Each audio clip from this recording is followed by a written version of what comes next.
Hi Reasi വ്ളോഗ്സിൻ്റെ പുതിയ വീഡിയോയിലേക്ക് എല്ലാവർക്കും സ്വാഗതം. ഡിഗ്രി ലെവൽ പ്രീലിംസ് ചോദ്യോത്തരങ്ങളും അതിൻ്റെ അനുബന്ധ വിവരങ്ങളുമാണ് ഞാൻ ഈ വീഡിയോയിൽ ഉൾപ്പെടുത്തിയിരിക്കുന്നത്. ഇന്ത്യയുടെ 9ാമത് ദേശീയ മനുഷ്യാവകാശ കമ്മീഷൻ ചെയർമാനായി നിയമിതനായത് ആര്? A. Justice B. Ramasubramanian, B. Justice Arun Kumar Mishra, C. Vijay Bharathi Sayani, D. Justice Prafulla Chandra Pant. ഉത്തരം ജസ്റ്റിസ് ബി. രാമസുബ്രഹ്മണ്യൻ. തമിഴ്നാട്ടിൽ നിന്നുള്ള മുൻ സുപ്രീം കോടതി ജഡ്ജിയാണ് വി. രാമസുബ്രഹ്മണ്യൻ. സുപ്രീം കോടതി ചീഫ് ജസ്റ്റിസ് ആകാതെ ദേശീയ മനുഷ്യാവകാശ കമ്മീഷൻ ചെയർമാനാകുന്ന രണ്ടാമത്തെ വ്യക്തിയാണ് ജസ്റ്റിസ് വി. രാമസുബ്രഹ്മണ്യൻ. ആദ്യത്തേത് ജസ്റ്റിസ് അരുൺ കുമാർ മിശ്രയാണ്. കമ്മീഷൻ അംഗങ്ങളായി പ്രിയങ്ക് കനുംഗോ, ജസ്റ്റിസ് വിദ്യുത് രഞ്ജൻ സാരംഗി എന്നിവരെയും നിയമിച്ചു. ദേശീയ മനുഷ്യാവകാശ കമ്മീഷൻ നിലവിൽ വന്നത് 1993 ഒക്ടോബർ 12-നാണ്. നിലവിലെ കേരള സംസ്ഥാന മനുഷ്യാവകാശ commission chairman justice Alexander Thomas ആണ്. 29ാമത് കേരള രാജ്യാന്തര ചലച്ചിത്രമേളയിൽ മികച്ച ചിത്രത്തിനുള്ള സുവർണ ചകോരം ലഭിച്ച ബ്രസീലിയൻ ചിത്രം മാലുവിൻ്റെ സംവിധായകൻ ആര്? A. Pedro Freire, B. Farshad Hashemi, C. Fazil Muhammad, D. Krzysztof Zanussi. ഉത്തരം എ. പെഡ്രോ ഫ്രയറി. സുവർണ ചകോരത്തോടൊപ്പം 20 ലക്ഷം രൂപയും പ്രശസ്തി പത്രവും അടങ്ങുന്നതാണ് പുരസ്കാരം. മികച്ച സംവിധായകനുള്ള രജത ചകോരത്തിന് മി മറിയം ദ് ചിൽഡ്രൻ ആൻഡ് 26 അതേഴ്സ് സിനിമയുടെ സംവിധായകൻ ഫർഷദ് ഹഷേമി അർഹനായി. 4 ലക്ഷം രൂപയും പ്രശസ്തി പത്രവും ഫലകവും അടങ്ങുന്നതാണ് പുരസ്കാരം.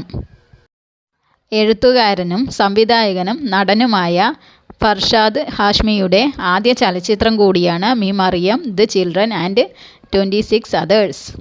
14 സിനിമകളാണ് ഇത്തവണ രാജ്യാന്തര വിഭാഗത്തിൽ മത്സരിച്ചത്. ഫെമിനിച്ചി, ഫാത്തിമ, അപ്പുറം എന്നിവയാണ് ഈ വിഭാഗത്തിൽ മത്സരിച്ച മലയാള സിനിമകൾ. മികച്ച മലയാള ചിത്രത്തിനുള്ള നെറ്റ് പാക്ക് പുരസ്കാരവും ഫെമിനിച്ചി ഫാത്തിമയ്ക്ക് ലഭിച്ചു.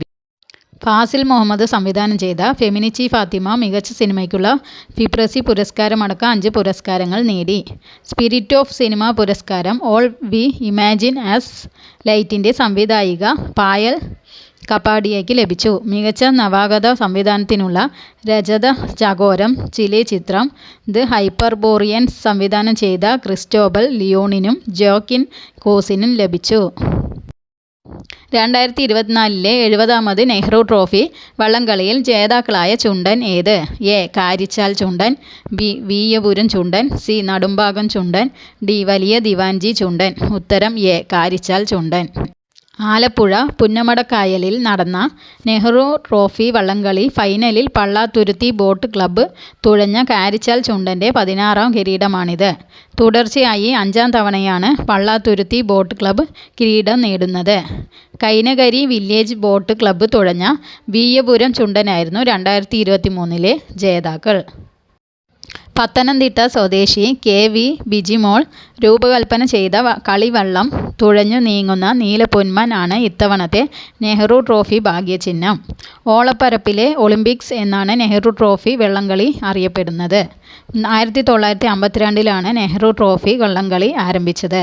നടുമ്പാകം ചുണ്ടനായിരുന്നു ആദ്യ ജേതാക്കൾ. 2024 ഡിസംബറിൽ ഇന്ത്യൻ മഹാസമുദ്രത്തിലെ ഫ്രഞ്ച് പ്രദേശമായ മയോട്ടയിൽ നാശം വിതച്ച ചുഴലിക്കാറ്റ്. എ. Chido, B. ദാന, സി. അസ്ന, ഡി. റെമൽ. ഉത്തരം എ. ചിഡോ. 2024 നവംബറിൽ ബംഗാൾ ഉൾക്കടൽ തീരത്ത് വീശിയടിച്ച ചുഴലിക്കാറ്റാണ് ഫെങ്കൽ. 2024 ഒക്ടോബറിൽ ബംഗാൾ ഉൾക്കടൽ തീരത്ത് വീശിയ ചുഴലിക്കാറ്റാണ് ദാന. ഒഡീഷ, പശ്ചിമ ബംഗാൾ എന്നീ സംസ്ഥാനങ്ങളെ ബാധിച്ച ഈ കാറ്റിന് പേര് നൽകിയത് ഖത്തർ ആണ്. 2024 ഓഗസ്റ്റിൽ അറബിക്കടലിൽ വീശിയ ചുഴലിക്കാറ്റാണ് അസ്ന. പാകിസ്ഥാനാണ് പേര് നൽകിയത്. 2024 മെയ്യിൽ ബംഗാൾ ഉൾക്കടലിൽ വീശിയടിച്ച ചുഴലിക്കാറ്റാണ് റെമൽ. ഒമാനാണ് പേര് നൽകിയത്. 2024 80ാം വാർഷികം ആഘോഷിച്ച വൈക്കം മുഹമ്മദ് ബഷീറിൻ്റെ novel. A. Balyakalasakhi, B. Premalekhanam, C. പാത്തുമ്മയുടെ ആട്, ഡി. മതിലുകൾ. ഉത്തരം എ. ബാല്യകാലസഖി. വൈക്കം മുഹമ്മദ് ബഷീർ 1944 കൊൽക്കത്തയിൽ താമസിക്കുന്ന കാലത്താണ് ബാല്യകാലസഖി പ്രസിദ്ധീകരിച്ചത്. സുഹറ, മജീദ് എന്നിവരാണ് നോവലിലെ പ്രധാന കഥാപാത്രങ്ങൾ. 2 തവണ സിനിമയായ ബാല്യകാലസഖി 18 ഭാഷകളിൽ വിവർത്തനം ചെയ്തിട്ടുണ്ട്. എം. മുകുന്ദൻ്റെ മയ്യഴിപ്പുഴയുടെ തീരങ്ങളിൽ എന്ന നോവലിൻ്റെ 50-ാം വാർഷികം ആചരിച്ചതും 2024-ലാണ്. ഫ്രഞ്ച് കോളനിയായിരുന്ന മാഹിയുടെ ചരിത്രപരമായ രാഷ്ട്രീയ സാമൂഹിക പശ്ചാത്തലം അടിസ്ഥാനമാക്കിയ ഈ നോവൽ പ്രസിദ്ധീകരിച്ചത് 1947-ലാണ്. പി. വത്സലയുടെ നെല്ല് എന്ന നോവലിൻ്റെ 50-ാം വാർഷികം 2022-ൽ ആചരിച്ചു. സർക്കാർ, അർദ്ധ സർക്കാർ സ്ഥാപനങ്ങളുടെയും വ്യക്തിഗത ഭൂവുടമകളുടെയും കൃഷിയോഗ്യമായ തരിശുഭൂമിയിൽ അനുയോജ്യമായ കൃഷി ചെയ്ത് ഭക്ഷ്യ സുരക്ഷ ഉറപ്പാക്കുകയെന്ന ലക്ഷ്യത്തോടെ ആരംഭിച്ച സർക്കാർ പദ്ധതി ഏത്? എ. നവോത്ഥാൻ പദ്ധതി, ബി. കേര പദ്ധതി, സി. ആത്മ പദ്ധതി, ഡി. Digital agriculture mission. ഉത്തരം എ. നവോത്ഥാൻ പദ്ധതി. New agriculture wealth opportunities driving horticulture and agri business networking NAWO-DHA എന്നതാണ് നവോത്ഥാൻ പദ്ധതിക്ക് നൽകിയിരിക്കുന്ന വ്യാഖ്യാനം.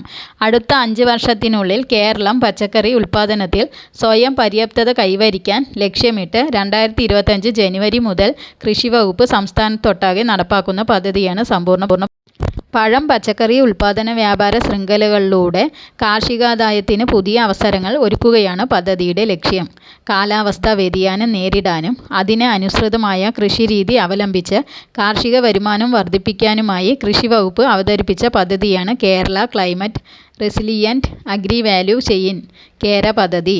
ലോകബാങ്ക് ധനസഹായത്തോടെയാണ് കേര പദ്ധതി നടപ്പാക്കുന്നത്. 2024-ലെ കേന്ദ്ര സാഹിത്യ അക്കാദമി പുരസ്കാരം ലഭിച്ച മലയാളി ആരാണ്? A. K. Jayakumar, B. E V. Ramakrishnan, C. M. Thomas Mathew, D. George Onakkoor. ഉത്തരം എ. കെ. ജയകുമാർ. മലയാള വിഭാഗത്തിൽ പിങ്കള കേശിനി എന്ന കവിതാ സമാഹാരത്തിനാണ് പുരസ്കാരം. 1 ലക്ഷം രൂപയും ശില്പവും പ്രശസ്തി പത്രവും അടങ്ങുന്നതാണ് പുരസ്കാരം. 2023-ലെ മലയാള ഭാഷയ്ക്കുള്ള കേന്ദ്ര സാഹിത്യ അക്കാദമി പുരസ്കാരം ലഭിച്ചത് ഇ.വി. രാമകൃഷ്ണനാണ്. മലയാള നോവലിൻ്റെ ദേശകാലങ്ങൾ ആയിരുന്നു കൃതി.